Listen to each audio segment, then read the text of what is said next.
Bom dia quem estava esperando a gente e vai ver um programa gravado. Tivemos problemas técnicos, mas não tem problema porque os nossos convidados são tão especiais que toparam ficar aqui com a gente, né, Alina? Para gente, Exatamente. a gente fazer esse bate-papo e colocar no ar em seguida.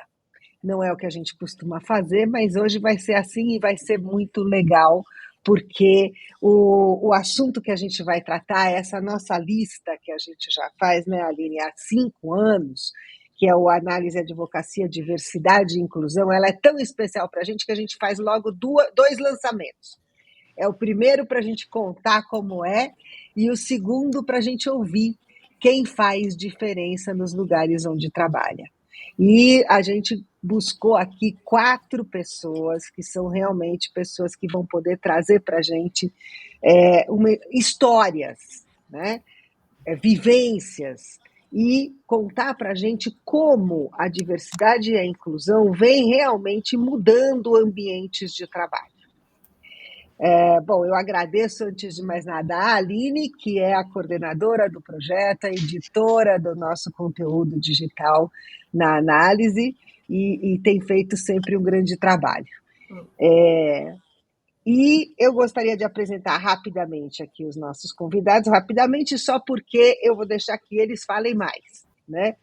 Então, o César Costa, ele é sócio do Prates Garcia Costa Advogados Associados desde 2020, e ele atua na coordenação estratégica de direito empresarial, regulatório, cooperativo e do terceiro setor lá no escritório. E o César, ele é responsável pelo Comitê de Diversidade e Inclusão e o PGC+. Ele vai contar para a gente muito sobre isso também. Ele é professor, também, né, se dedica aí a ensinar o direito. Fernando Xavier é sócio do Machado Meyer desde 2018 e ele atua nos setores de petróleo, gás e biocombustíveis. Aí, o Fernando é integrante da comunidade LGBTQIA+, e é graduado em Direito pelo Rio de Janeiro. E lá no escritório, seguramente, ele tem a presença dele importante para a inclusão, né, Fernando? O Robson de Oliveira é sócio das áreas de Direito Imobiliário, Agronegócios, Societários e ESG do Demarest Advogados. Ele também é mestre em Direitos Humanos e é especialista em Direito Agrário, Imobiliário e Agronegócios. Ele, além de tudo isso, né, ele é fundador de um comitê. O Demarest tem vários comitês, né, e sempre tem um D alguma coisa, né, Robson? O Robson é o do De Raízes, do Demarest, e ele integra também o Fórum de Prevenção e Combate à Discriminação Racial no Ministério do Trabalho de São Paulo. E a Viviane só está no fim da lista porque o nome dela começa com V, tá, gente? Aqui, como a gente adota critérios sempre na análise, a Viviane e eu, a gente fica por fim da fila. Mas o critério é alfabético. Ela é CEO de Castro Neves Dalmas, e ela lá lidera a gestão estratégica do negócio. A Viviane conseguiu uma coisa que não muitos escritórios já conseguiram, que é a paridade no número de sócios do escritório. Então, a questão gênero ali está sendo levada com seriedade. Ela também é uma advogada mais admirada no Análise Advocacia e no Análise Mulher.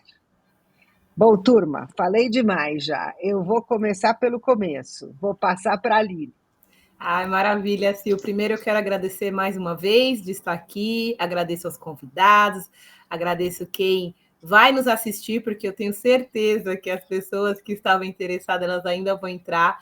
E para a gente começar, né, acho que abrir esse papo, eu queria perguntar a cada um de vocês, os nossos convidados, um pouquinho da história profissional, né, Sil? Acho que a gente tem que começar do começo, quais foram os caminhos que vocês percorreram para chegar até aqui hoje, para chegar nesse papo. Eu acho que a trajetória pessoal de vocês também é importante para a gente entrar aí no contexto e entender um pouco melhor como cada um escolheu o direito. Às vezes já existia até, né, um pouco dessa proposta de mudança, de transformação. Então, a gente quer ouvir um pouquinho de vocês. E aí, César, me conte um pouquinho mais. Bom, olá a todos, Aline, Silvana, obrigado pela oportunidade de estar aqui conversando com vocês, com os meus colegas Fernando, Robson, Viviane, é uma grande satisfação, e falar um pouquinho da minha trajetória, como eu escolhi direito. Não tenho advogados ou juristas na família, né? Então comecei ali, depois do ensino médio, a entender para que área, né, iria a minha graduação. E o direito sempre me chamou muita atenção, né? A advocacia em si sempre me chamou bastante atenção. Sempre achei, sempre admirei muito esse sacerdócio que é ser advogado. E desde o início, né, queria ser advogado, não queria ser juiz, não queria ser procurador, promotor, queria ser advogado mesmo, atuar nas demandas, nos litígios, né? Enfim. Depois mudou um pouquinho depois da graduação, o contencioso deixou um pouquinho de lado, sou muito mais fã do consultivo, mas no início era essa vontade intensa de atuar com a defesa dos interesses, né? Surgiu, né, tentei até uma outra graduação que é letras, porque sempre gostei muito de ensinar e trabalhei, né, durante alguns anos na área de educação. Eu fui intérprete de Libras, então a inclusão sempre esteve presente comigo, porque eu fazia intermediação em sala de aula de alunos surdos, né, pessoas surdas, estavam presentes em sala de aulas regulares, e eu fazia essa intermediação entre o professor e o aluno surdo. Então, isso sempre esteve presente comigo, educação, essa vontade de lutar pelos direitos, lutar pelas defesas dos interesses das pessoas, né? Migrei realmente para o direito, né? Fiz a minha graduação no estado de Alagoas, que é a minha cidade natal, sou nordestino, com muito orgulho. Depois migrei para São Paulo, em 2012 me formei, migrei para São Paulo, e daí por diante, segui a carreira jurídica aqui em São Paulo, né? Até fundar o escritório, enfim. Não sei se já chegamos nesse momento de falar sobre esse momento de fundar um escritório. Ou é só a escolha da graduação, por quê, né? Tá, faz parte da história, conta só um pouquinho pra gente.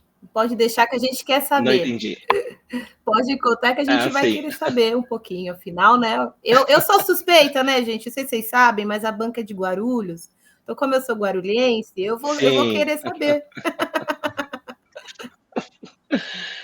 Então, fiz a minha graduação, né, e tive que deixar ali o dia a dia da educação de surdos, porque realmente direito era uma área que me chamava mais atenção, né, segui nela, me formei, tirei o AD, vim para São Paulo, e aqui fui me especializando, né, meu foco durante a graduação era o direito de empresa, né, tinha essa veia por causa do meu pai, que ele era um administrador, conhecia um pouco da contabilidade, ele tinha um livro de direito empresarial aplicado à contabilidade, aquele livro sempre me chamou a atenção, então, eu, desde a primeira aula de direito empresarial, me apaixonei e decidi seguir nesse caminho de especialização. Trabalhei durante um bom tempo, né, assim que me formei do direito, né, corporativo, trabalhava para uma empresa, né, na capital paulista, e só depois de um determinado período de tempo, em 2019, né, acabei me desligando, e aí decidi abrir o próprio escritório em 2020, né, juntei com os meus outros sócios, um deles, que é o Dr. Rodrigo, já tinha um escritório, decidimos ampliar, seguir com o Prates Garcia Costa, e aí trabalhando e crescendo juntos naquilo que somos bons a fazer. Que bacana, Sérgio. Agradeço, né, por começar dividindo isso conosco. Agora eu vou passar a bola para o Fernando, que eu quero saber, afinal, o Fernando está aí num escritório, né, de mais de 500 advogados, que a gente sabe que é um escritório, acho que já foi benchmark para muita gente, a gente sabe que é um escritório bem respeitado. Então, conta para a gente, Fernando, como que foi esse início de carreira, essa escolha. Compartilhe um pouquinho da sua história também, por favor. Claro, conto sim. Obrigado pela pergunta, obrigado pela oportunidade. A gente também. que agradece. Bom dia a todos. Eu sou de Volta Redonda, e continuo sendo, né? A gente nunca sai. Minha família mora lá, meus irmãos moram lá. E Volta Redonda, quem não sabe, é interior do Rio, fica aí, talvez... Foi feita na época da Segunda Guerra Mundial para construir a primeira companhia siderúrgica brasileira, a SSN, e é bem no triângulo, ali no meio do triângulo entre Rio, Minas e São Paulo. E essa é exatamente a minha identidade. Eu sou bem carioca, fluminense, mineiro, paulista, né? Assim, o sotaque é completamente misturado. E com 16 anos, até um pouquinho mais cedo do que o normal, eu fiz o fluxo migratório normal de todo Volta Redondense. Eu desci a serra para estudar, fazer o ensino médio no Rio, e nunca mais saí, né? Meus irmãos fizeram as mesmas coisas, só que cada um depois foi seguir a sua jornada, eu fiquei aqui direto. No começo, eu entrei, acho que em 2002, 2003, entrei para biomedicina. Eu tinha ideia de trabalhar com grandes causas, grandes temas que eu achava que iam mudar o mundo, genética, bioética, e quebrei a cara, né? Assim, entrei com 17 anos na faculdade e fiquei 2 anos, adorei, assim, fui um dos melhores organizadores de chopada, assim, foi a época que eu descobri que o meu nível de nerd em Volta Redonda era pinto aqui com os colegas da faculdade, então foi a minha oportunidade de ser um pouquinho popular na minha vida.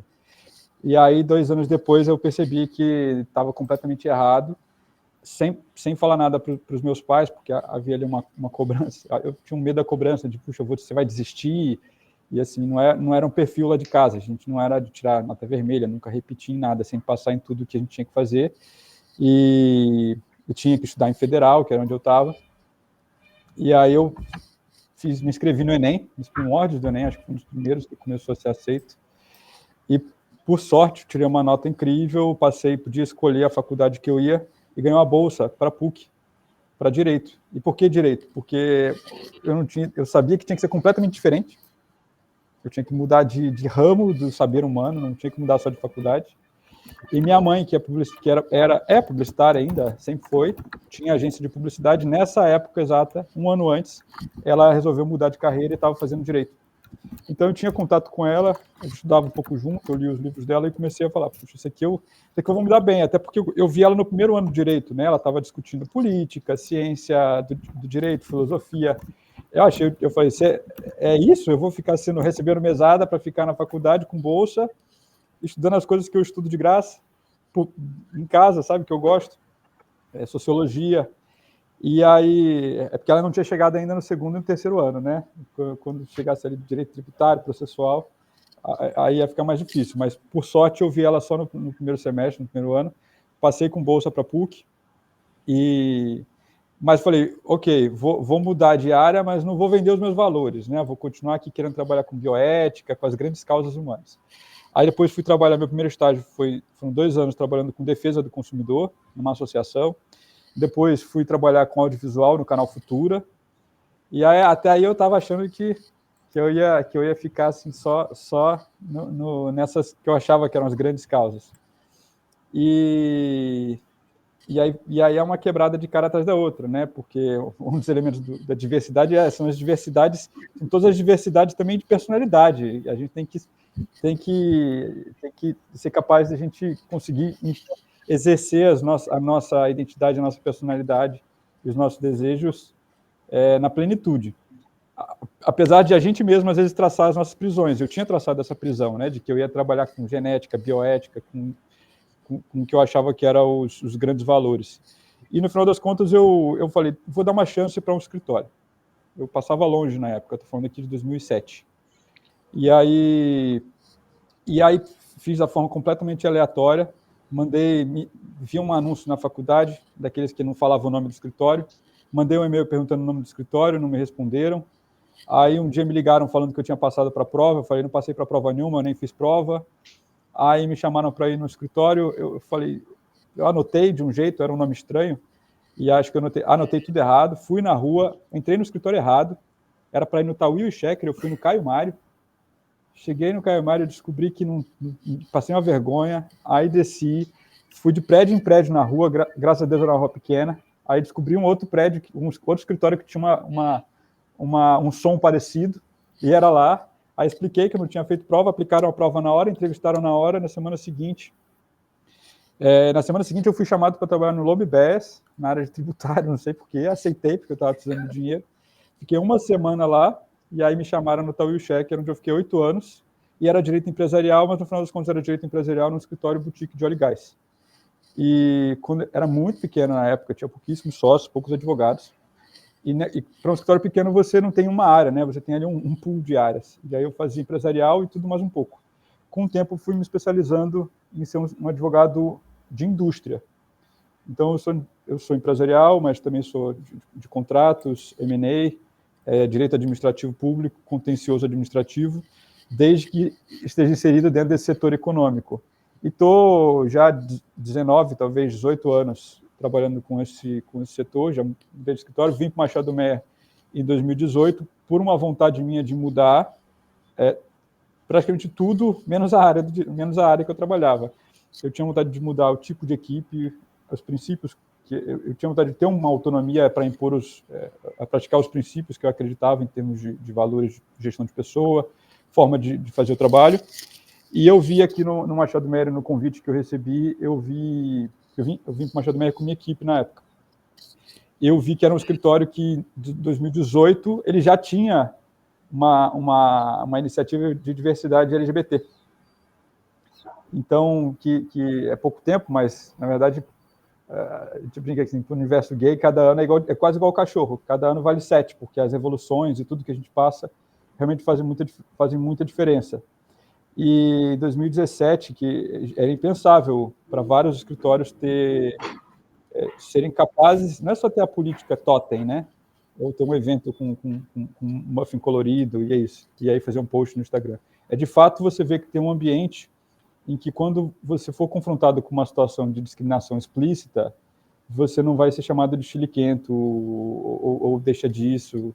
E eu percebi que tinha isso no Machado Meyer. A minha equipe, a equipe que estava comigo nessa época era 100% LGBT, e aí a gente tomou a decisão em conjunto de vir para cá e não podia ter sido mais acertada. De lá para cá, eu não precisei criar comitê nenhum, porque já estava tudo criado, que é uma maravilha.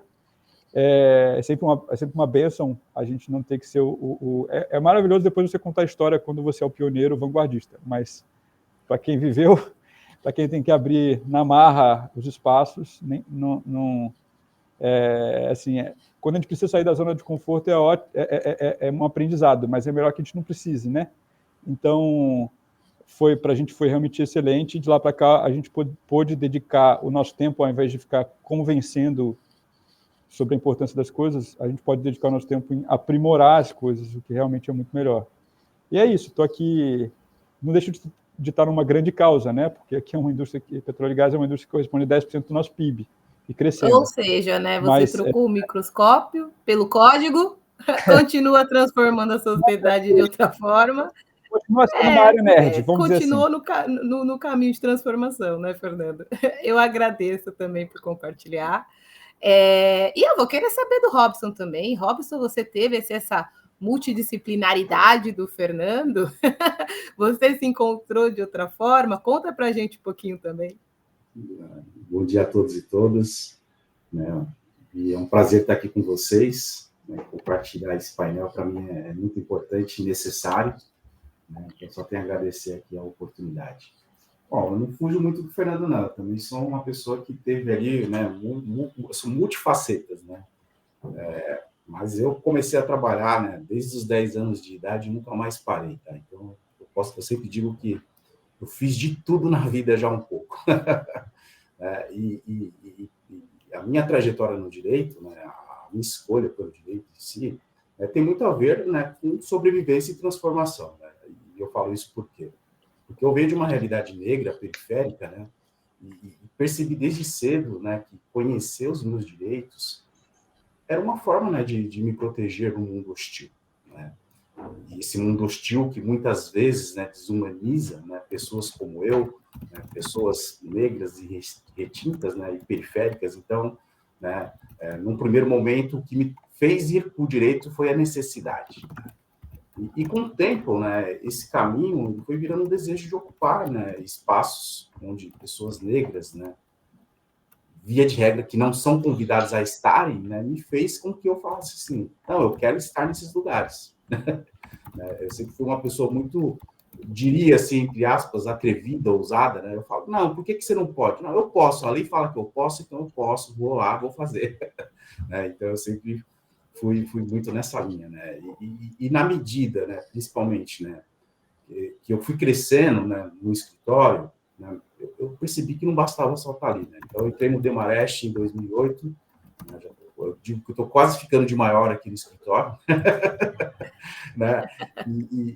E na medida que eu fui crescendo aqui no escritório, né, eu percebi que não bastava estar só aqui, né? Então, eu comecei a perceber que se eu me limitasse simplesmente a advogar, né, eu só seria a exceção à regra, né? E para mim, ser a exceção não era suficiente, né? Então, eu passei a pensar, né, como é que eu posso ajudar a transformar o ambiente, né, tornar ele mais justo, mais inclusivo e plural, né? E foi assim, né, que eu criei, né, o The Raízes, né, que é o nosso comitê de equidade racial aqui do escritório, né, com o objetivo de fato, a gente fazer uma transformação social, né, e plural, no objetivo de ter cada vez mais pessoas diversas e plurais de realidades diferentes, que isso certamente, né, agrega valor à instituição como um todo. E aí, né, o The Raízes hoje, esse ano, completou, inclusive, 7 anos de existência, né? E eu digo que eu tenho muito orgulho de ter participado dessa construção, de estar nele desde então, né? E ser o sponsor hoje, né, do The Raízes, para mim é um motivo de muito orgulho. Ai, que maravilha. Bom, aquilo, né, Robson? Você traz essa trajetória potente, né? Como é que fica, né, Viviane? A gente já fica, assim, inspiração para quem está assistindo, né? Mas a nossa única mulher representando aqui a liderança feminina, né, Sil? Então também tem muito valor, a gente está muito ansiosa para saber também um pouquinho de você, viu, Vivi? Obrigado, viu, Robson? Bom, pessoal, bom dia para todos. Eu fiquei feliz de ouvir os meus colegas falando um pouquinho, porque, na verdade, eles não falaram, assim, da profissão, falaram da vida, né? Então, acho que isso é tão mais enriquecedor. Humano. E eu nem tinha pensado em falar um pouquinho da minha vida, mas eu vou falar porque eu acho que ela também é interessante. Eu nasci em Araçatuba, que é interior de São Paulo. A minha família é uma família toda rural, não tinha nenhum advogado na minha família. O que aconteceu é que a minha mãe se separou do meu pai com 26 anos, gente. Imagina o escândalo na cidadezinha do interior. Com 3 filhos. E aí ela casou de novo com um advogado e veio para São Paulo. Então, o contato que eu tive com o direito era com o meu padrasto, né? Eu, com 17 anos, eu já era uma bailarina profissional de flamenco. Não sei se vocês já ouviram falar de flamenco. Sim. Dava aula no SESC, tinha 50 alunos, mas eu queria fazer direito. A minha mãe é escritora de novela, então eu sempre tive, assim, na minha vida, muito contato com o meio artístico, que se a gente for pensar na rigidez do direito, o meio artístico, por si só, ele tem ali uma diversidade de contato e de conceito mesmo, né? De tudo. Então, eu sempre tive muito contato com a diversidade, já lá desde menina. Fiz direito na PUC, em São Paulo. Há mais de 30 anos, eu estou formada. Ai, gente, o tempo passa muito rápido. Mas eu estou formada. Me fale sobre isso. Ai, Silvana, eu acho que estou até velhinha aqui. Não é, não. Mas eu estou formada, né, pela PUC acho que há 32 anos, 33 anos, nem me lembro. Fiz mestrado na PUC, cheguei também a dar aula lá na especialização da PUC. Tive uma situação que eu acho que é interessante contar, que eu adoraria dar aula de direito, mas eu não consegui conciliar. E aí, né, a gente já abrindo aqui para os problemas da mulher no mercado de trabalho. Eu não consegui conciliar o direito com a dança e eu não consegui conciliar o meu trabalho no escritório de ganhar dinheiro para pagar as minhas contas com o magistério. Então, até porque quando eu comecei a dar aula, eu tinha 2 filhas e uma filha de 1 ano. Eu ia para a PUC chorando, porque eu já trabalhava todos os dias, 10, 12 horas por dia, E quando chegava no sábado, eu tinha que ficar o sábado o dia inteiro. Eu não conseguia, eu ia chorando, voltava chorando. Então, eu tive que abrir mão ali, até porque eu queria, a maternidade foi uma opção, né, para mim, mas eu não consegui conciliar, né? Já aqui colocando um pouquinho, às vezes, os desafios que a mulher tem no mercado de trabalho e a inversão dos timings. Porque hoje, eu com 54 anos, continuo trabalhando 10 horas por dia, não trabalho mais 12, às vezes trabalho 8. Meu marido é advogado, minhas filhas são advogadas, mas eu consegui voltar a dançar, por exemplo. Mas por quê? Porque hoje tenho filhas entre 20 e 30 anos. Porque quando tinha filhas pequenas, isso não cabia no meu tempo. Adoraria que o dia tivesse 36 horas. Porque eu tenho muita energia e eu seria capaz de fazer tudo isso num dia só feliz, né? Então, o escritório, quando eu comecei no escritório, era o escritório do meu padrasto, era um escritório de 5 pessoas. 3 advogados, um estagiário e um administrativo. Hoje o escritório é um escritório de médio porte, é um escritório, nós estamos com 160 pessoas. Tenho muito orgulho de falar que hoje nós temos mais mulheres do que homens, né? Nós temos aí um percentual de mais mulheres do que homens, e nós temos na gestão do escritório, de gestores de áreas e gestores de clientes, 70% são mulheres. Então, fico feliz, né? Lógico que a gente ainda tem muitos caminhos e a diversidade não está apenas na questão do gênero. Então, o escritório hoje, a gente também tem uma situação interessante, que por ser um escritório de médio porte, nós chegamos a ter 7 filiais espalhadas, pequenas filiais, espalhadas pelo país. E por não ser um escritório gigantesco, eu sempre tive muito contato com essa diversidade regional, que é uma delícia. Pós-pandemia, a gente acabou mantendo as pessoas no Brasil todo, mas nós não temos mais em todos os locais os escritórios físicos. E sinto falta, viu, Silvana e Aline, porque eu adorava. Achava super gostoso, porque essa diversidade regional, ela também é muito rica. Você trabalhar com pessoas da tua área, mas que são pessoas com formações de faculdades de outros estados. Né? Também, assim, acho que foi bem interessante. Então, é isso. A minha área é a área trabalhista, sempre foi a área trabalhista. Eu sou a gestora administrativa do escritório, mas também sou a gestora geral da área trabalhista. E é isso, um pouquinho da minha história. Que bacana, Viviane. Eu agradeço a cada um de vocês por abrirem aí essas histórias tão ricas e tão pessoais, como você mesmo disse, né, Viviane? Que é o que a gente realmente gosta de saber, né, Sil? Mas eu acho que quem está aqui está bem curioso para saber agora sobre esses programas que vocês conseguiram implementar, né, Sil? Eu acho que a gente gostaria de saber um pouquinho mais. Vou passar para isso agora. Com certeza. E eu vou aproveitar para juntar aqui 2 questões que a gente tinha preparado, porque daí vocês já emendam o discurso também, viu, César? Eu gostaria de saber, assim, primeiro, quais são as experiências que você pode trazer para a gente de diversidade aí da banca de vocês, né? Para você dividir um pouquinho com a gente e como é que se constroem essas políticas. A gente já ouviu um pouco por aqui, né? O Fernando já deu um pouquinho, o Robson, que é um desbravador sem dúvida, a Viviane, até com a sua questão pessoal, né? Abraçou a causa. Né? Como é que isso acontece aí para vocês no Prates, Garcia Costa?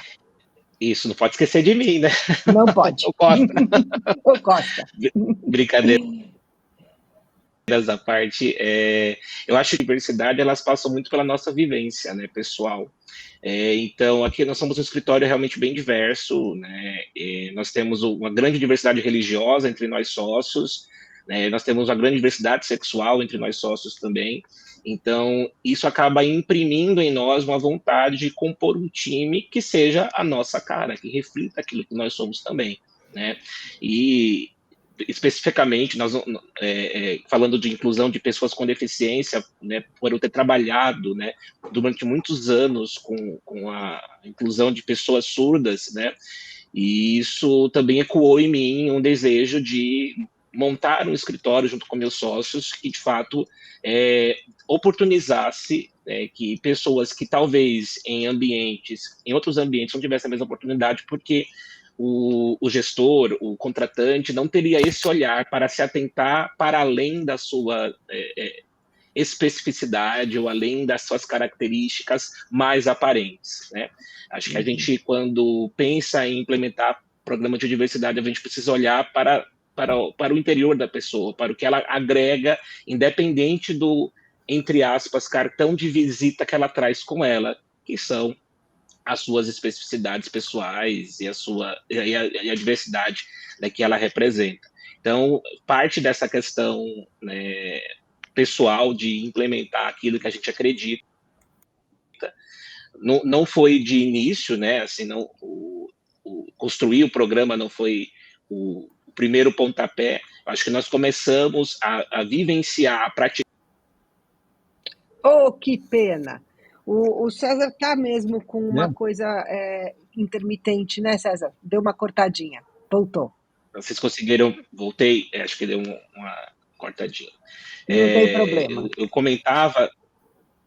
Eu comentava que nós começamos a praticar essa diversidade sem estruturar uma política em si, né? Porque tínhamos a necessidade de que a equipe refletisse aquilo que nós acreditávamos, né? E com um certo tempo, nós passamos a entender que havia uma necessidade realmente de pôr no papel isso, por ser um compromisso do escritório, né? Para ser um compromisso do PGC, né? De abraçar, né?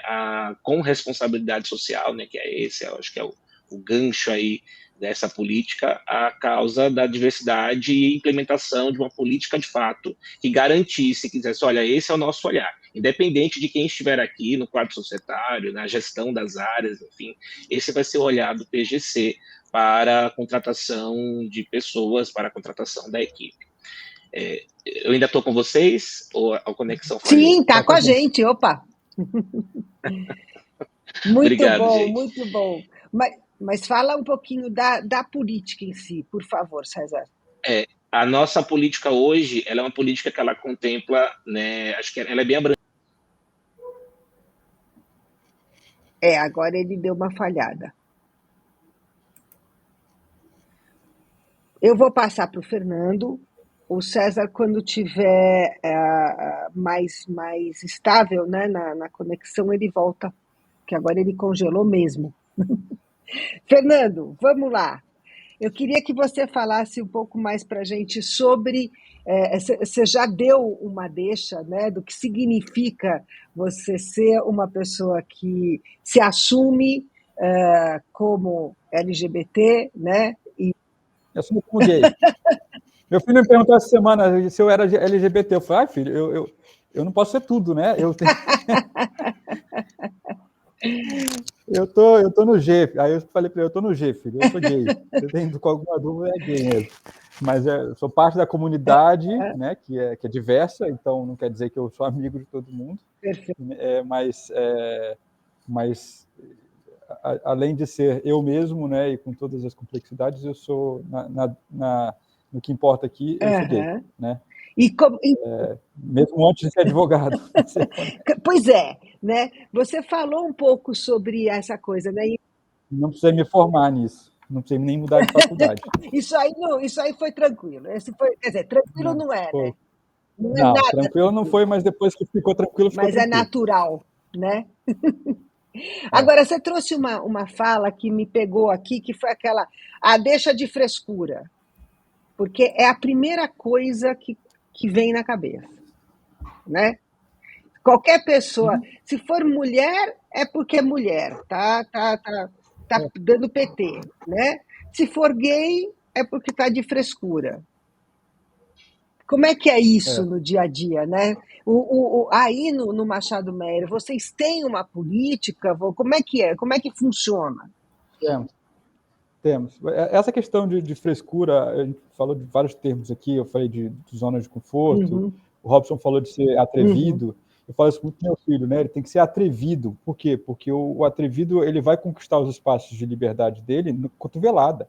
Às vezes no diálogo, às vezes nas amizades, às vezes o espaço já está lá, tua família abriu para você, mas o espaço que não está aberto, você tem que ir na cotovelada. E se vai incomodar, problema. Já está te incomodando antes, vai incomodar um pouquinho os outros também. Não estou aqui falando para ninguém ser subversivo, vida louca, sair tacando fogo nas coisas. Mas isso era uma constante, eu acho que deve ter sido uma constante aqui para cada um de nós, em algum elemento da nossa vida, que é quando você está sendo colocado num espaço, numa caixa de restrição, e a tua plenitude, a tua identidade, a tua personalidade, ou o acesso a alguns espaços não estão sendo dados a você, ou estão sendo restringidos, e quando você reclama, vamos dizer assim, o sistema ou o comodismo dos outros fala, mas não vamos fazer isso, não vamos resolver dessa forma. Já passei por situações de homofobia descarada dentro de equipe, e às vezes nem comigo, com um estagiário meu que estava sendo objeto de difamação, assim, quase que criminosa, e eu falar, olha, aquela pessoa que fez, eu consegui todas as provas, você tem que batalhar para abrir uma investigação, quando conseguia concluir a investigação, assim, a pressão do escritório era, vamos botar panos quentes, a gente não quer que isso aconteça, que tome visibilidade, não precisa disso, e a gente que viveu e que foi humilhado e que se sentiu, no caso aqui da realidade LGBT, assim, há uma tentativa de taxar uma pecha de dizer assim, sexualizada ou pervertida com muita frequência. E eu que sempre fui uma pessoa muito careta, muito quieto, assim, tímido, para mim era constrangedor quando tinha uma situação dessa. Então, tocava em valores muito caros para mim, e quando alguém falava, deixa disso, eu descobria que, na verdade, aquilo que eu via como uma ofensa virou uma piada, e eu tinha que colocar em situações que eu tinha que colocar o meu prestígio como moeda de troca e falar assim, ou eu saio ou a gente resolve. Assim, fiz isso durante minha carreira inteira, quando for necessário eu vou fazer, mas eu prefiro não ter que fazer o dia inteiro. Então, a gente tem que ser, sim, atrevido, né, Robson, mas a gente também não tem que ser atrevido 24 horas por dia, 7 dias por semana, a vida inteira, porque isso é cansativo demais, e a gente não está aqui só para isso, para ser totem ou para ser revolucionário. A gente também quer, né, os refrescos. E aqui no Machado Meia, quando eu cheguei, já tinha um pacote muito bom. Primeiro tinha um pacote dos programas, que foi o que eu vi de fora, e que mandava uma mensagem muito forte. Se eu não me engano, quando eu entrei, os programas que já tinha era o Igualdade, que surgiu um pouquinho antes de eu entrar, que é o voltado para criar um ambiente receptível para a comunidade LGBT. Tinha o Elas Conectam, que é o voltado para a equidade de gênero, que já era o mais avançado, e até hoje já é o que, por ser mais antigo, é o que tem mais resultados concretos. E tem o IDEAFRO, que é o mais desafiador, porque, na verdade, não basta só mudar aqui dentro, a gente tem que fazer um papel social, e acho que o Machado Meia, junto com vários outros escritórios, criaram uma aliança para isso. É difícil, a gente tem que ficar acompanhando o tempo todo. E tem o programa para a inclusão e para a inclusão de pessoas com deficiência, e aí tem todo um trabalho, sempre tem uma dimensão interna e externa. A interna é fazer com que o escritório seja visto, o ambiente físico do escritório seja visto sob um ângulo PCD, e aí tem que ser um trabalho de construção múltiplo, né?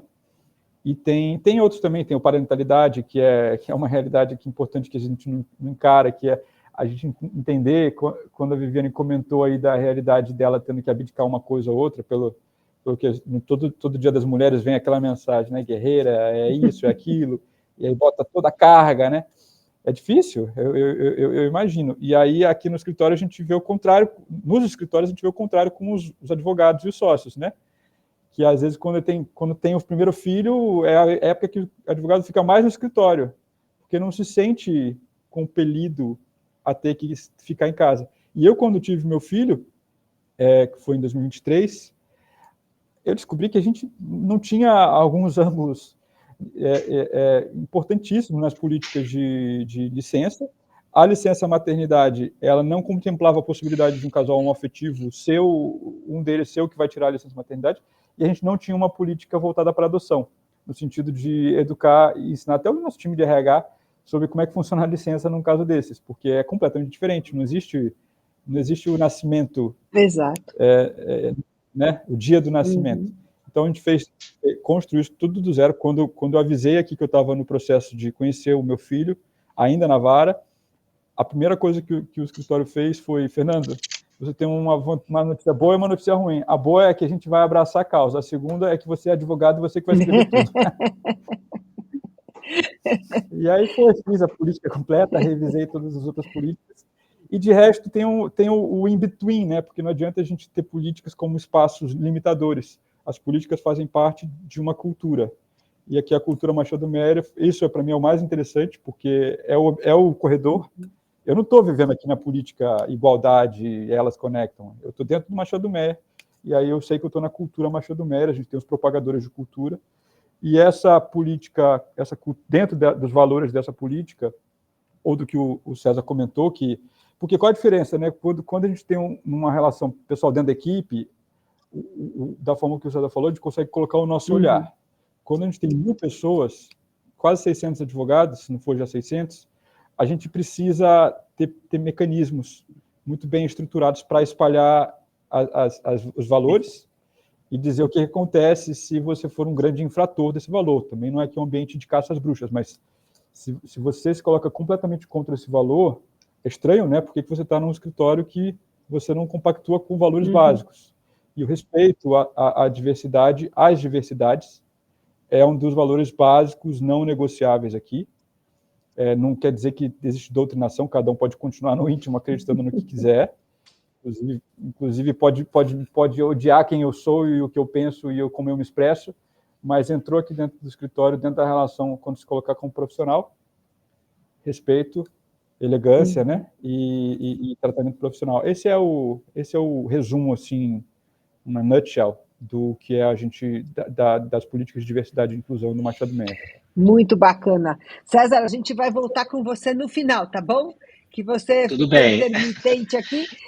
Sem problemas. Até peço desculpas por isso. Imagina, já tivemos vários hoje. Hoje o seu é o mínimo. Mas aqui nós somos resilientes, né, Robson? Com certeza. É a turma que pega o negócio e toca em frente. Conta um pouquinho para a gente, porque eu imagino que você tenha sido muito desbravador, né? Você já deu uma palhinha aí. Como é que foi a construção da política? Quer dizer, o que você pode trazer para a gente de como a diversidade impacta no ambiente do escritório? É verdade, a gente aqui, né, foi bastante resiliente, né? E como você bem mencionou, né, Silvana, no início da minha apresentação, né, o Demarest, né, ele é um escritório que a diversidade faz parte da cultura organizacional do escritório. Né? Então, a gente tem vários Ds, como você mencionou, né? E temos, então, né, o demais. Não, vou começar pela ordem de comitês que foram criados. Né? Na verdade, começou com um comitê de gênero, né, que é o de mulheres. Depois foi criado o demais, que é o nosso comitê de LGBTQIA+.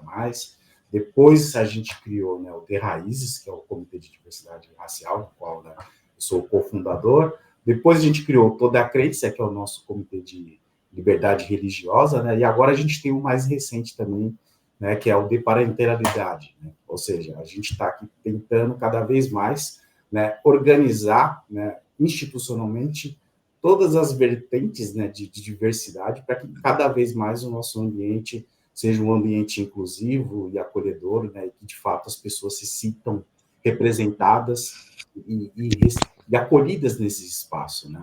Então, e aí quando eu trago, né,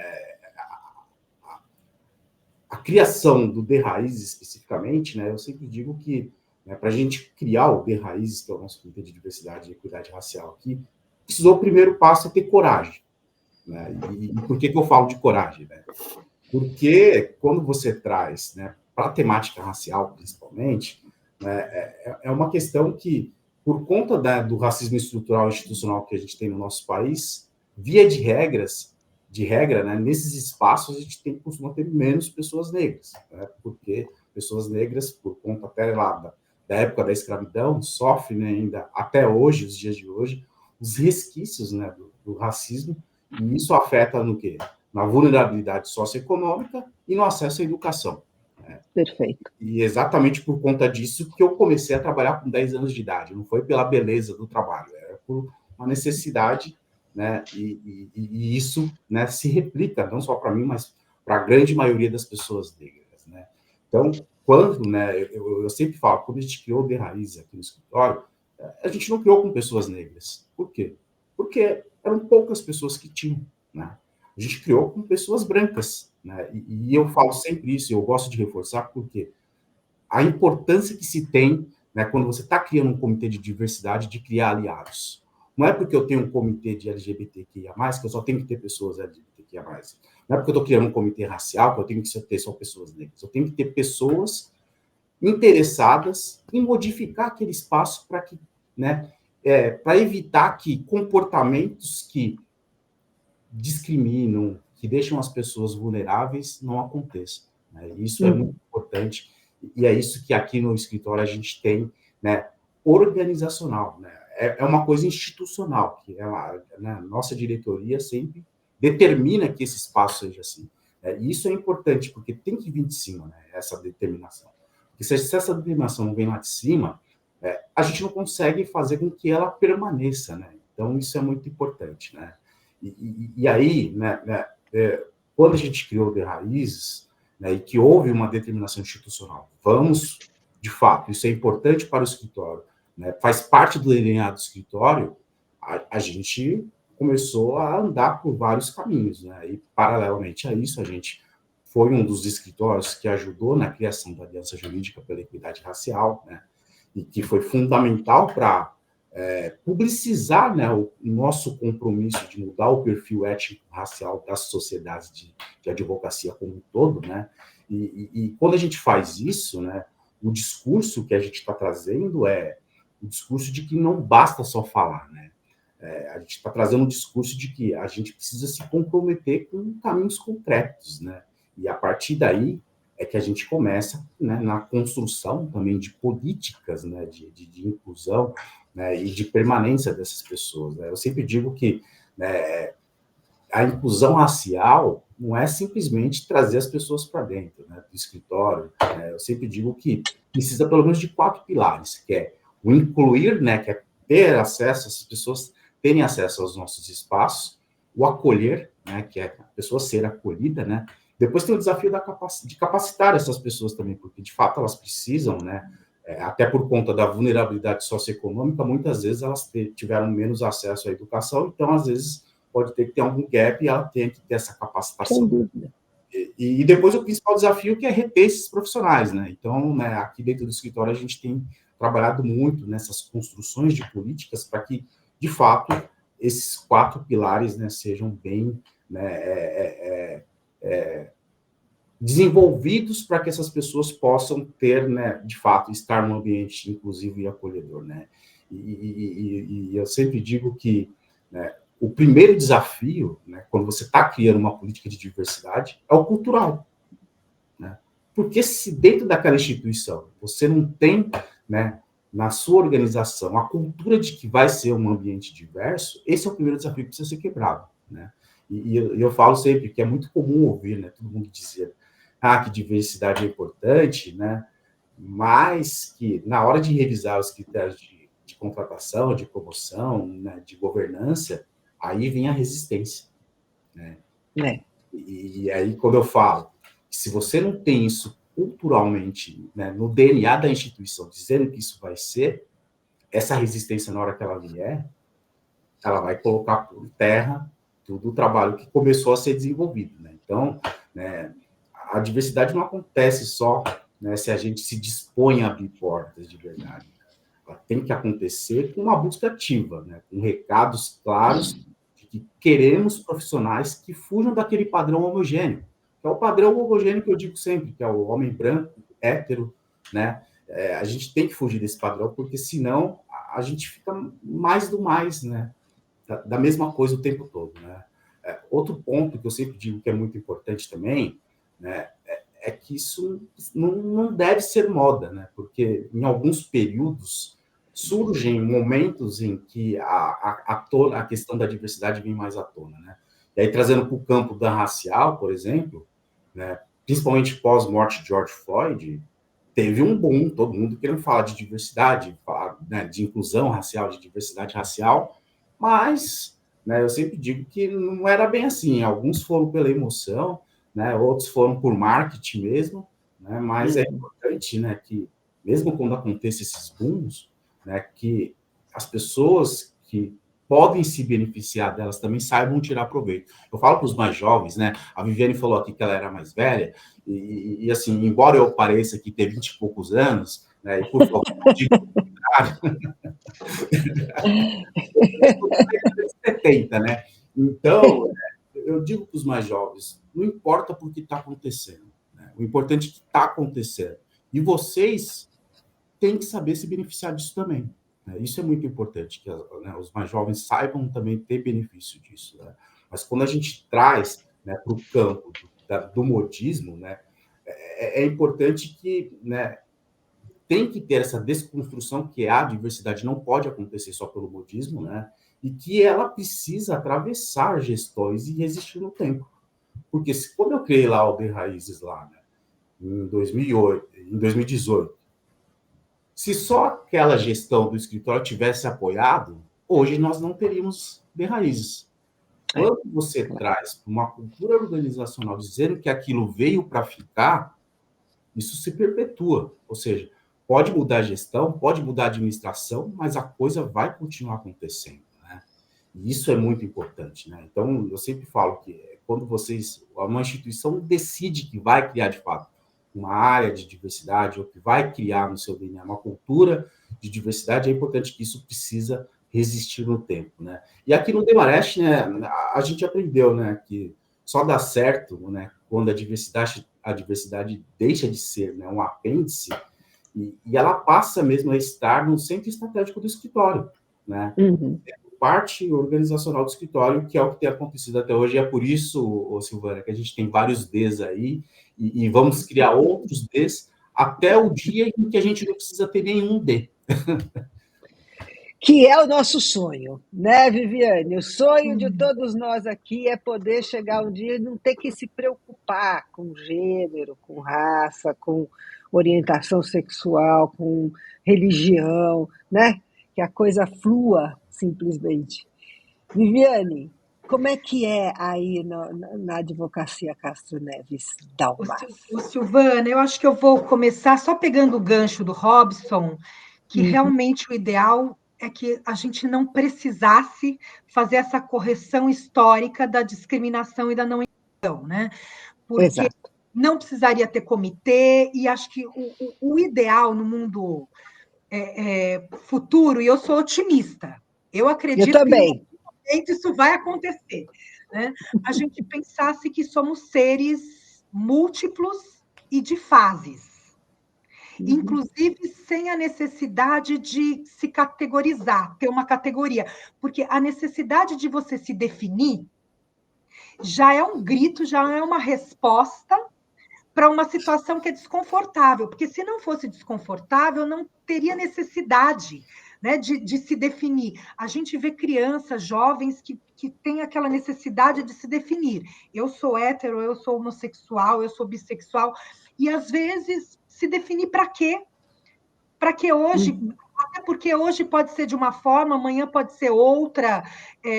Nós somos seres de tantas, tão assim, grandiosos, né? A gente poderia ter tantos caminhos sem definição, não precisaria definir. Sou isto, sou aquilo, sou mulher, sou homem, sou branca, sou negra. Esse seria o mundo ideal, né? Infelizmente. Então, assim, mas a gente tem aí séculos de história de discriminação e de falta de inclusão que a gente precisa corrigir. Então, na prática, eu entendo que a gente precisa, sim, ter mecanismos. Então, falando de um escritório que não é um escritório, que é um escritório de 160 pessoas e não um escritório de 1.000 pessoas, eu acho que o debate por si só, os sócios sentarem e conversarem sobre o tema, se preocuparem com o tema, olhar para essas pessoas entender, fazer uma pesquisa, entender como é que se compõe a tua empresa, né? O teu escritório, o que você pode fazer na prática, eu já acho que é um primeiro caminho. Então, o que a gente fez? Primeiro, os sócios gestores debateram o tema, que eu acho que é o primeiro caminho. Vamos sentar e debater, para ver o que a gente pode fazer para promover, né? Aí nós partimos primeiro de construir ali uma diretriz. E até para construir a diretriz, olha como é interessante, nós debatemos muito, porque até para a gente fixar qual seria a diretriz e o nome da diretriz, porque a palavra também tem força, né? Então, a gente ficou ali debatendo qual seria a diretriz que nós iríamos traçar. E aí nós traçamos a nossa diretriz: valorização da diversidade, prevenção e enfrentamento da discriminação e apoio e acolhimento à inclusão. Então, nós partimos assim, vamos nos reunir, vamos pensar, vamos entender quais são as palavras, o que queremos, e depois, na prática, o que a gente vai fazer para a gente poder... Porque o que está escrito nem sempre é o que acontece no dia a dia, por mais diversos que as pessoas são, né? E aí, como o escritório ele é feito por equipes, e cada equipe tem um gestor, a gente começou isso há 10 anos atrás, com pesquisas organizacionais para a gente entender o nosso mapeamento. Porque a gente nunca nem tinha se preocupado com isso, para falar a verdade. A gente não tinha essa preocupação. Até porque, para nós, era um ambiente tão tranquilo, tão saudável, ele já era múltiplo. Então, a gente nunca parou. Nossa... E aí a gente fez um mapeamento confidencial dentro das nossas políticas ali de clima organizacional, a gente mapeou, a gente percentualizou as equipes. Então, o que a gente faz na prática? Quando dá contratação, quando dá alteração de equipe, a gente procura o principal, que é a diversidade e a inclusão. Então, não necessariamente eu vou pensar no escritório como um todo, mas naquela equipe de 10 pessoas, naquela equipe de 20 pessoas, quantos homens eu tenho, quantas mulheres eu tenho, quantos brancos eu tenho, quantos negros eu tenho, o que a gente pode fazer para criar diversidade, porque a gente acredita efetivamente que a diversidade pode ser rica para todo mundo, e não só profissionalmente. Porque o ser humano melhor, ele também é um profissional melhor, né? Então, a gente... E o escritório lá, a gente tem uma característica, por ser um escritório menor, e um escritório que foi crescendo junto com o tempo, de 5 pessoas para 160, nós temos relações muito duradouras. Então, nós temos sócios ali que estão juntos há 30 anos. Eu tenho 2 sócias mulheres, que somos as 3, braço direito, braço esquerdo, uma das outras, que estamos juntas há 29 anos. E a gente brinca, não tem doçura, não tem florzinha, todos seres, nem falo mulheres fortes, nós somos todos seres aguerridos e fortes e múltiplas. E estamos juntas há 30 anos. Então, esse convívio também amadurece como ser, né? E profissionalmente também, e acho que isso reflete no trabalho. Então, a gente fez esse mapeamento, e nesse mapeamento a gente vai trabalhando com ele, né? Nem sempre é fácil, nem sempre, como o próprio Robson falou, a gente tem uma questão, em especial, da minoria negra, uma questão educacional, né, Robson?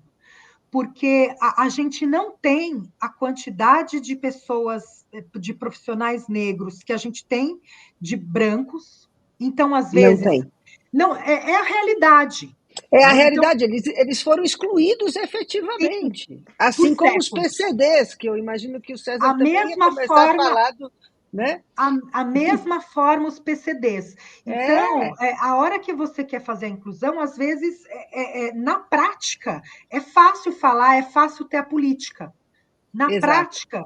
E outra, se você tem a política e você tem a prática, primeiro você tem que entender se você tem condições efetivas de proporcionar o apoio e o acolhimento e a efetiva inclusão, porque senão fica só, está escrito, a política está ali linda, né?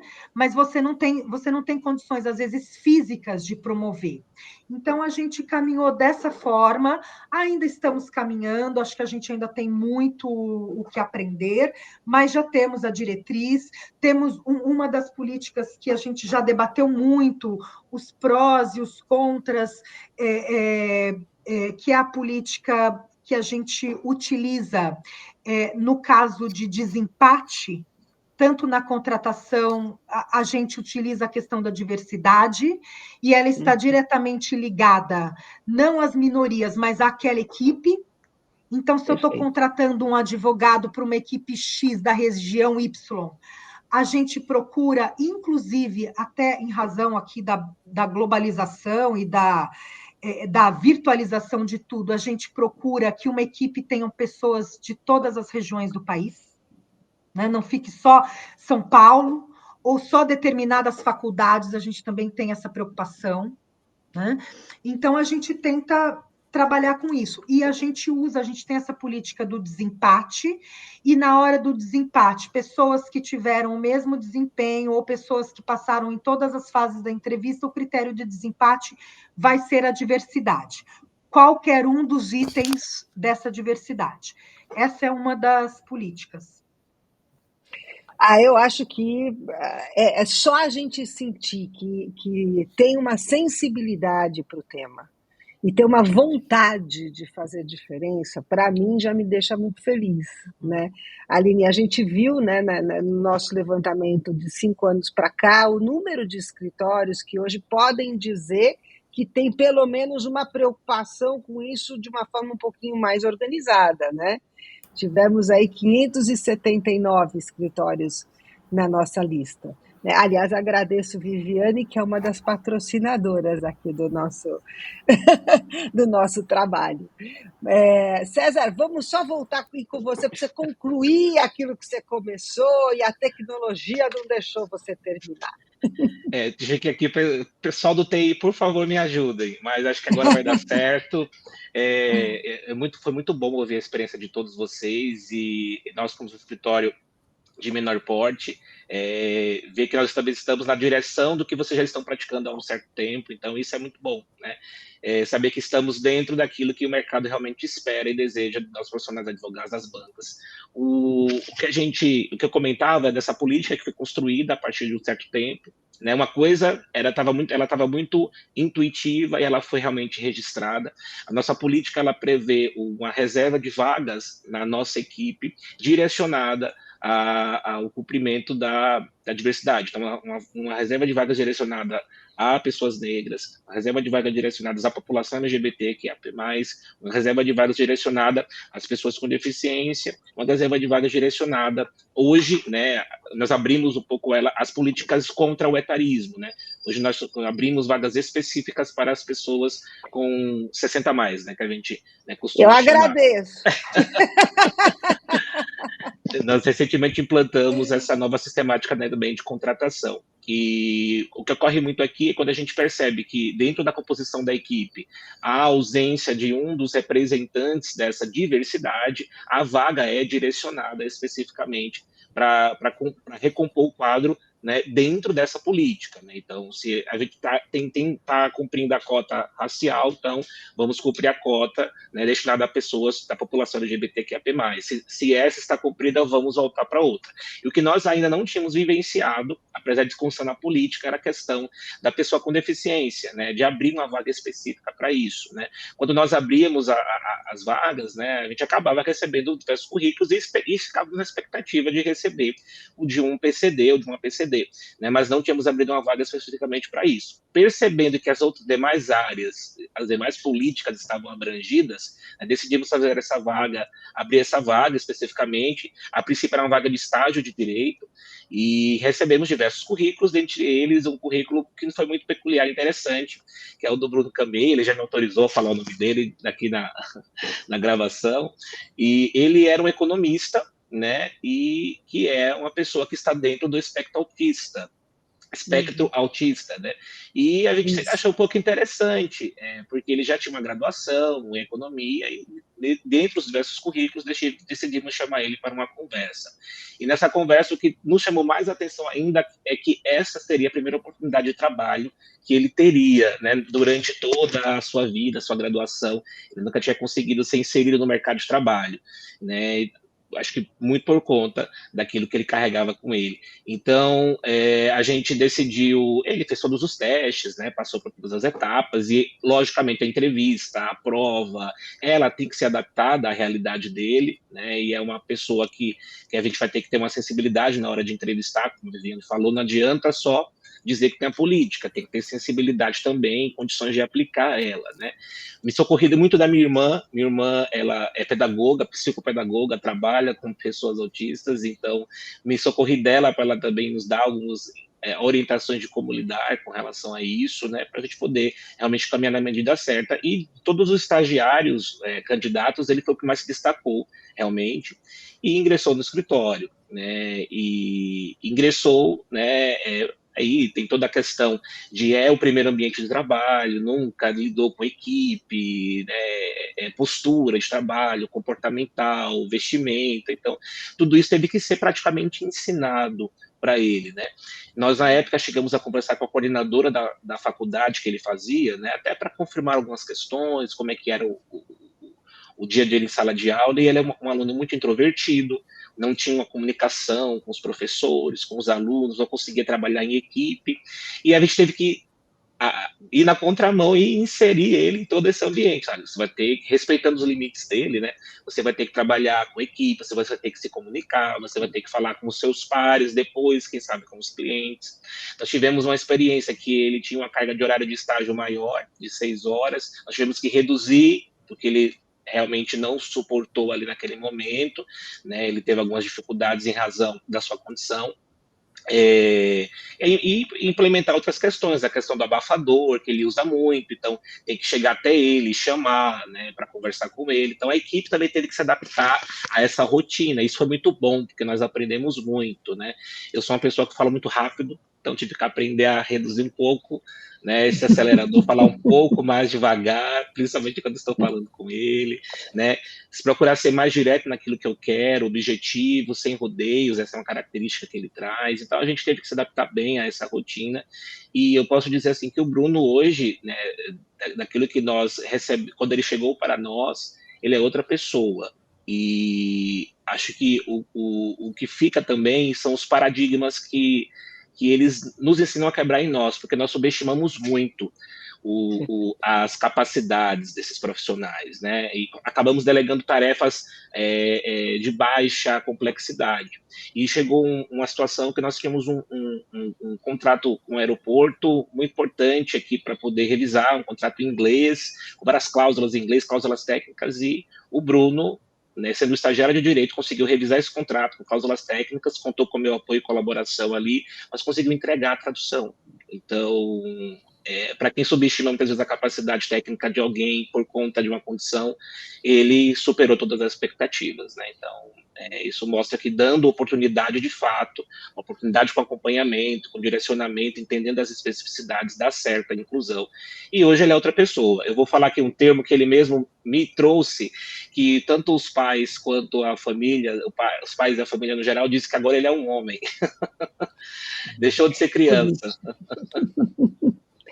Puxa vida, olha, gente, quanta inspiração, né? Eu realmente me sinto muito feliz em ouvir esses depoimentos todos e a forma séria. Não importa o tamanho do escritório, né, Aline, né, César? Não importa, né? Eu acho que é a seriedade, a sensibilidade que a gente tem para querer efetivamente, como a Viviane disse, né, exercitar, né, pôr em prática. Bom, a gente já estourou 1 hora de tempo da nossa conversa, é sempre assim, né, Aline? Sim. Eu vou passar para você, já me despedindo, para que você oriente aqui a nossa rodada final. A gente gostaria de saber um pouquinho mais de resultados, talvez, né? Sim. Bom, o abacaxi vai ficar comigo, então, de dar A tchau. brincadeira, a nossa brincadeira interna, é o abacaxi de É. acabar com a conversa. Só que hoje é o abacaxi doce, quando o tema é assim, né, Sil? Exato.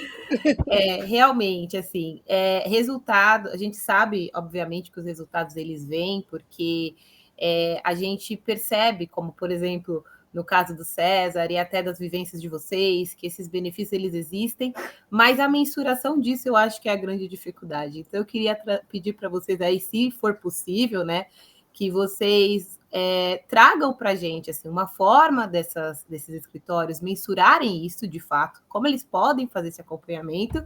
E aí, vou dizer assim, como bons advogados, né, para a gente encerrar, né, Sil? De repente, trazer aí um minutinho de defesa contra a resistência aí, né, da diversidade, o que vocês podem também sugerir, então, como mensurar e como começar. Eu acho que o Robson traz a coragem, e eu queria ver se vocês concordam, né, de forma breve, porque a gente já deu uma estouradinha, mas quem estiver assistindo, saibam que lá no nosso portal, né, silanálise.com, tem todos esses dados e já vários projetos também de outros escritórios. Então, convido vocês depois a darem uma olhadinha. Mas é isso, Perfeito, César, me Aline. conta, por favor. Eu acho que o resultado aqui ele é um econômico, mas ele é um econômico humano, né? Porque você sente no desenvolvimento do escritório essa resposta. E depois ela é medida por outras questões financeiras, né? Então, a medição aqui no Prazer Garcia Costa é com realmente esse clima organizacional, a gente faz pesquisa, né, de como realmente está o ambiente em relação à inclusão. Então, principalmente, a gente vai fechar o ano, né, entendendo o que é que melhorou, o que é que piorou, ou se manteve estável, né, na mesma proporção. Então, para sentir da própria equipe a resposta que eles nos dão, né. Nós também fazemos um pouco com os clientes, porque aqui, principalmente no escritório, nós atendemos algumas organizações religiosas. Então, tem diversas religiões, né, então, Igreja Católica, Igreja Evangélica, Protestante, os templos de matriz africana. Então, isso é sentido no atendimento, né? O cliente se sente hoje mais à vontade de conversar, de falar, de estar no nosso ambiente, porque ou ele encontra um igual, que vai falar a mesma linguagem, o mesmo idioma, ou ele encontra alguém que superou essa barreira, que não tem receio, não tem medo. Nós tivemos a oportunidade, um tempo no escritório, de receber um sacerdote de uma religião de matriz africana com as suas vestes talares, né? E acho que se fosse antes dessa política ser implementada, seria talvez as pessoas terem um pouco de receio, até de falar, porque as pessoas têm medo do que elas não conhecem também, né? E hoje, com a implementação da política, elas sabem tratar, sabem lidar, então o cliente sente esse pertencimento ao escritório, e isso é medido com a fidelização dele, né, junto à nossa carteira, né? Então, acho que as pesquisas são muito importantíssimas para isso, para sentir, né? E também a percepção do cliente, né, que ele vai se sentir muito mais incluído em pertencer àquela banca, em ser cliente, porque ele vai ser tratado, né, como igual e conversado como igual. Não é mais um cliente, né, o dinheiro dele que importa, né, a pessoa dele também. E o conselho que eu vou dar brevemente é abracem a causa da inclusão, né? As pessoas, elas têm muito mais do que apenas a aparência delas para contribuir com a sociedade, com as instituições, com as organizações, né? Não deixem que as marcas que elas trazem ou as características que são exteriores sejam o cartão de visita, né? Vamos olhar um pouquinho para dentro, o que elas têm de oferecer, além daquilo que elas aparentam. Perfeito, César. Obrigada mais uma vez. Eu que agradeço. Fernando, quero ouvir você também, como que vocês fazem essas mensurações, né? E como você bem disse, até no nosso papinho de ontem, né, prévia, você falou muito da questão do silêncio. Eu acho que é bacana aquele posicionamento, se quiser compartilhar no final, acho bacana. Sim. A mensuração, nós temos um time de pessoas e cultura, acaba que o RH ele tem essas vertentes, né? A cultura entra junto das missões. E por causa desses pilares de diversidade das iniciativas que foram criadas, a gente, para ter eficácia, precisa ter mensuração. Todos esses números eles são acompanhados continuamente e são publicados em grande medida no nosso site de Diversidade e Inclusão. Já mostra ali on time como é que a gente está em questão de equidade de gênero. Tem algumas coisas que a gente não publica assim, a gente percebe que no dia a dia agora, uma das medidas que a gente sente aqui é que esse é o primeiro ano que a gente conseguiu montar um grupo de WhatsApp dos sócios LGBT. Não tinha quórum. E agora a gente tem. Acontece, isso o site não mostra, né? Mas assim, tem o que o site também não mostra, que é o que a gente sente aqui da parte do viés econômico. Tem um lado humano, mas lembrando que a gente é um escritório, uma sociedade de advogados voltada para, obviamente, gerar um resultado econômico. A parte social do escritório a gente hoje já segregou, faz através do Instituto Machado Meyer. Então, não tenho dúvida, não tenho nenhum pudor de falar aqui que a gente vive numa sociedade capitalista e a gente está aqui trabalhando para ganhar dinheiro e para gerar dinheiro. Sem dúvida. Daí que eu sempre encarei, óbvio, encaro pelo lado pessoal, mas também encaro pelo lado como botando meu chapéuzinho profissional aqui, gestor de equipe. Eu quero duas coisas. Eu quero que minha equipe não fique rodando o tempo todo. Eu quero que é o turnover, né? É uma equipe estável, que eu invista muito tempo, recurso, formando aquelas pessoas e que elas fiquem comigo o quanto for possível. E eu quero que, na hora que a gente fizer um processo para botar alguém para dentro, esse processo não seja um filtro com buraquinhos que só alguns passam, porque senão eu não consigo enxergar todos os talentos possíveis. Eu não vou botar um limite na minha capacidade de encontrar pessoas talentosas e que tenham um match com a minha equipe. Então, faz parte dentro daquilo que eu falei bem no comecinho, da gente não sermos nós mesmos a traçar a linha no chão e dizer, esse é o meu espaço de liberdade. A gente está aqui para apagar essas linhas. Dentro da minha equipe em particular, obviamente, quando a gente traz alguém, eu tenho conversas muito, muito sinceras com relação a valores, longe de tentar acossar e restringir os valores. Eu boto bem claro que olha, temos uma equipe com múltiplas religiões, temos uma equipe com visões, esses são os valores aqui, o do escritório é o valor da equipe. Você, por favor, fique à vontade para formar a sua opinião, mas sabendo que se você quiser entrar e aceitar essa oportunidade, você tem que respeitar esses valores, mesmo que você não acredite, mesmo que você não pense igual, porque senão não seria diversidade. Então, se você entrou para a nossa equipe e acha que, especialmente em época de eleição, né, gente? Aí é que tudo mistura, porque política ela pega tudo. Aí ela vai pegar a religião, aí ela vai pegar temas de inclusão e vai fazer com que o tema de inclusão, que é cheio de mérito, seja tratado como se fosse uma coisa assim, uma cartilha, ou um bloco, ou uma ideologia. Aí essa palavra ideologia agora está super, né, assim, distorcida. Então, especialmente nessas épocas de ânimos acirrados no país, que não faltam, a gente deixa bem claro, olha, você acredita nesse viés, nessa corrente política, nessa corrente econômica, nessa corrente humana, tudo bem, diálogo é interessante, não existe o profissional e o pessoal, a gente sempre é pessoa, a gente só bota um chapéuzinho de vez em quando, ou o terno, e aí, nesse momento, o diálogo tem dúvida sobre a religião de alguém, tem dúvida sobre uma prática, sobre algum acessório que a pessoa está usando, tem dúvida sobre por que a pessoa pensa de um jeito ou apoia um determinado político ou uma personalidade, pode perguntar. Começou a sair do ponto que você sente que aquela conversa é uma conversa profissional, adequada para o ambiente profissional? Silêncio. Silêncio, ele é um direito e um privilégio que todo mundo tem, e ele tem que ser exercido continuamente, e ele faz parte, sim, na gestão da minha equipe, ele faz parte disso que a gente chama aqui de respeito. O respeito é um princípio muito vago, né?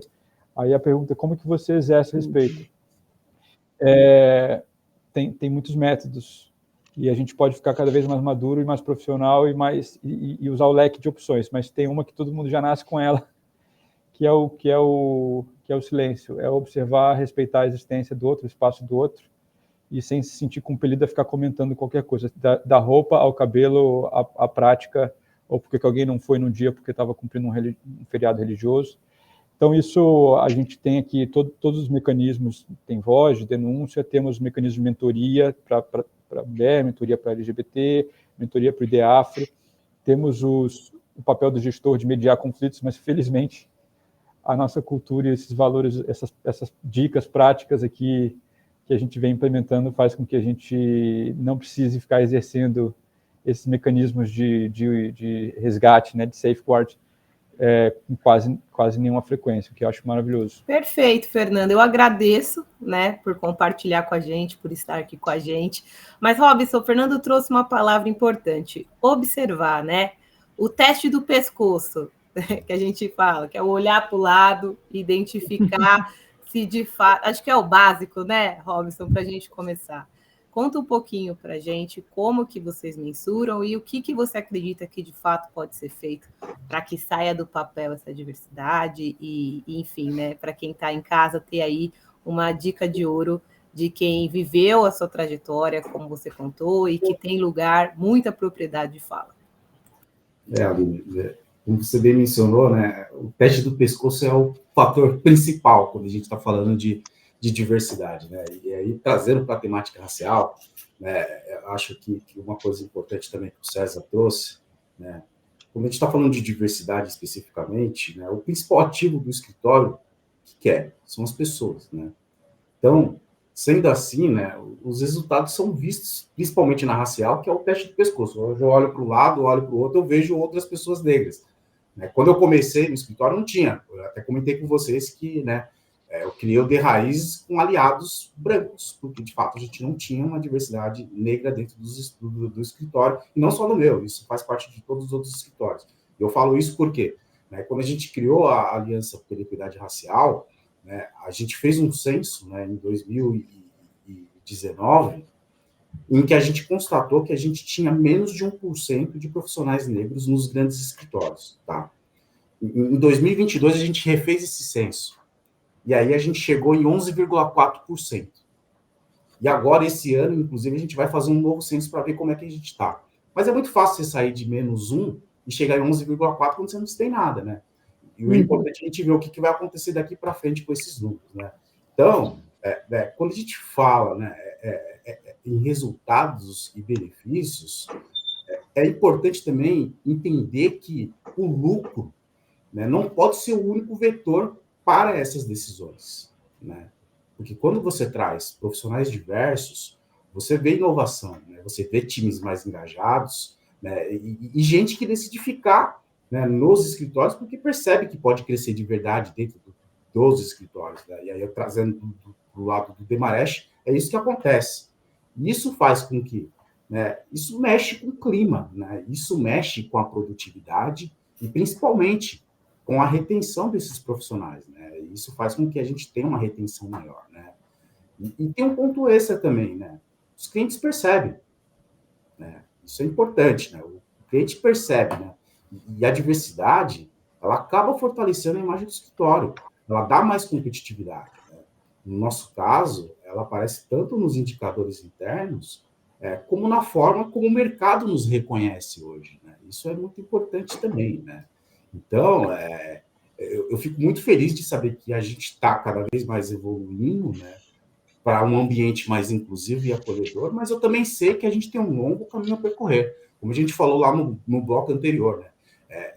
Esperamos que um dia a gente não tenha mais que falar de diversidade, mas a gente sabe ainda que tem um caminho muito longo a percorrer, né, e trazendo para a pauta racial, principalmente num país em que insiste ainda em falar que não é racista, né, a gente tem que fazer o trabalho de conscientização e de desconstrução de tudo aquilo que a gente aprendeu errado, né, para que a gente possa um dia mudar esse cenário. E eu falo de desconstrução, gente, porque não é só pessoas brancas que são racistas, pessoas negras também podem ser. Por quê?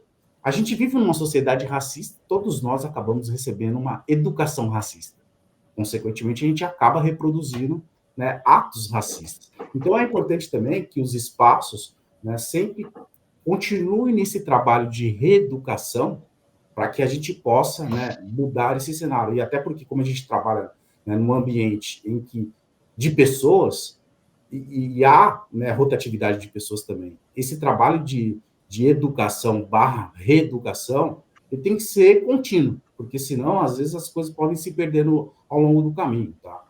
E já partindo aqui para o encerramento também, né, se eu pudesse dar um conselho para quem está começando a pensar em diversidade e inclusão, a primeira coisa que eu diria é tenha coragem e escuta. Né? E por que eu falo escuta? Né? Porque tem que ter uma escuta genuína, né, dos grupos subrepresentados, né, para entender né, quais barreiras estão ali, né? E quando eu falo da coragem, é porque para você fazer também diversidade, é necessário que você tenha coragem para transformar esse desejo em política institucional, né? Sabendo, né, como eu já havia dito, que o lucro não pode ser o único vetor para decisões, né? Tem que pensar um pouco fora da caixinha. Isso é muito importante, né? E o que não pode faltar é comprometimento real da liderança. Porque, infelizmente, as mudanças não ocorrem de baixo para cima, elas vêm de cima para baixo, né? Então, tem que ter um comprometimento real das lideranças, né? Porque, senão, não se sustenta ao longo do tempo, né? Eu volto a dizer, né? Aqui no Demarche a gente tem muito orgulho de ter vários comitês de diversidade e inclusão, e isso se perpetua ao longo dos tempos por conta de ser algo institucional e que está no DNA do escritório. Então, isso é importante, né? E precisa também ter o cuidado, para aqueles que estão começando, de evitar tratar a diversidade como selo de marketing, porque aí o efeito pode ser devastador, né? E as pessoas, elas acabam percebendo, né, quando a coisa é genuína e quando ela não é, né, quando é só simbólica, né? E eu falo sempre, né, que inclusão se constrói na prática, ou seja, dia após dia, né? É um processo, é uma caminhada e não é uma vitrine, né? E aí, né, eu sempre falo também que quando a gente está tratando de diversidade e inclusão, né, eu sempre faço aqui um panorama, né, parafraseando Angela Davis, né? Quando a gente cria todos esses comitês, né, a gente não está fazendo isso só pela beleza dos comitês, a gente está fazendo isso porque, né, a gente não está mais aceitando as coisas que a gente não pode mudar, né? A gente está mudando aquilo que a gente não pode mais aceitar. Isso é importante, né? É por isso que é necessário ainda esses comitês de diversidade, de inclusão, para que a gente possa um dia falar que vivemos num mundo justo e plural, porque hoje a gente está muito longe disso ainda. Nossa, e a gente saiba que compartilhamos, acho que da mesma vontade, né? Todos aqui. E até por isso, Robson, complementando, assim, trazendo para aqui rapidinho, a gente faz o especial do Diversidade como não forma de ranking, né? É um dos nossos especiais, que é uma lista, porque de fato não é sobre isso, não é quem tem mais, quem tem menos, é quem tira do papel e transforma, né? Cada indivíduo individualmente, ou transforma o escritório e transforma a sociedade como um todo. E cada vez estamos pensando, né, Sil, em aprimorar ainda mais os critérios de avaliação para trazer, de fato, ainda mais claro o que cada escritório está fazendo. Então, muito bacana esse ponto, porque não é só marketing mesmo, é uma transformação aí de dentro para fora de todos nós, né? E, Viviane, ouvindo aqui, né, o Robson, eu ouvi empatia, eu ouvi coragem, eu ouvi escuta, eu ouvi, assim, várias palavras-chave que deixa a gente aqui, ó, há quase 1h30 de papo. O que você acha que ainda falta? Como você mensura isso? E o que ainda você acha que não foi falado e que fica de dica para quem está em casa? Olha, eu queria pegar algumas palavras e ressaltar, e, né, ouvindo aqui, eu queria pegar a palavra do Fernando quando ele fala em silêncio, que eu acho que é uma palavra que a gente precisa refletir bastante sobre ela, e queria destacar que eu acho importante o silêncio, inclusive, daquele que não quer se manifestar, se posicionar ou se categorizar. Porque eu acho que a gente também tem que dar espaço para aquela pessoa que não quer se definir. Então, um exemplo, né? A gente faz as estatísticas. Toda pergunta na estatística tem que ter ali, você é isto, aquilo, eu não quero me manifestar. Você é homem ou é mulher? Não vou me porque eu acho que isso também é inclusão. A pessoa que já está numa situação que ela não concorda com a autodefinição, porque ela entende que ela tem que ter essa liberdade de não estar numa categoria, né? Ou porque não quer se definir também. Então, acho que essa questão acho que é importante também a gente ter esse respeito para aqueles que não querem ali se posicionar ou se autodefinir. A gente realmente faz essas estatísticas, a gente tem o comitê lá de gente e gestão, é uma estatística que a gente olha para ela, e não tem jeito, se não olhar, você não consegue medir, né? A gente percentualiza ali por o escritório como um todo e por equipe. Acho assim, super importante também quando o Robson fala que realmente a nossa atividade do direito é uma atividade de pessoas. O que a gente trabalha, o que a gente vende é atividade intelectual, a gente não vende tapete, a gente não vende produto, o que a gente vende é trabalho intelectual, né? Então, assim, eu acho que é ali uma profissão e somos empresários de uma área que a gente lida diretamente com pessoas. Então, não dá para separar o lucro só, todos nós visamos lucros, todos nós pagamos conta com o nosso trabalho, não tem jeito. Mas não dá para a gente separar isso da pessoa, né? E eu acho que a gente tem que partir do princípio que somos seres que deveriam estar aqui pensando que a gente tem que ser um ser melhor para tudo, não só profissionalmente. E eu acho que esse debate, essa preocupação, ela deveria partir desse princípio. Quero passar por esta vida, por esta fase, por esta viagem, aprendendo e sendo uma pessoa melhor, por mim, pelo outro, para o outro. Então, eu acho que esse deveria ser o princípio primordial, assim, sabe, para todos nós. E, assim, termino dessa forma. Perfeito. E aí, Sil? Que papo foi esse, né? Nossa, que delícia! Transformada toda vez. A gente sai transformado também. É uma delícia imensa. Muito obrigada a todos vocês. Eu tenho certeza que quem nos ouvir, quem nos assistir, vai aprender muito também. Muito obrigada. Certeza. E muito parabéns a todos. Obrigado. Obrigada, obrigado. pessoal. Tchau, tchau. Obrigado. Obrigada.